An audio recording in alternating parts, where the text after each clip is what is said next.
రాజమండ్రి ప్రాంతంలో వరదలు వస్తే కొట్టుకుపోయేటటువంటి గ్రామాలు కొన్ని వందలు, కొన్ని వేల సంఖ్యలో, లక్షల సంఖ్యలో ప్రజలు చనిపోయారు.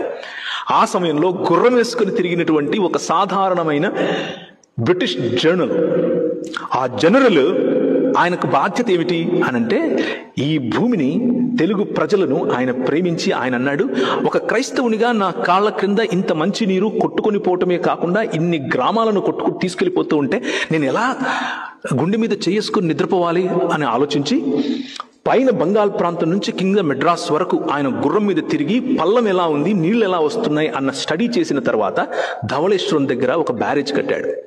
దాని కారణంగా వరద బాధితులు అయినటువంటి తూర్పు మరియు పశ్చిమ గోదావరి జిల్లా వాళ్ళు ఈరోజు ఆ మట్టి తీసుకుని వెళ్ళి ఏ ల్యాబొరేటరీలో ఇచ్చినా కానీ భారతదేశంలో ఉండేటటువంటి అతి సుభిక్షమైన, అతి సారవంతమైన, అతి శ్రేష్టమైన నేలగా చెప్తారు.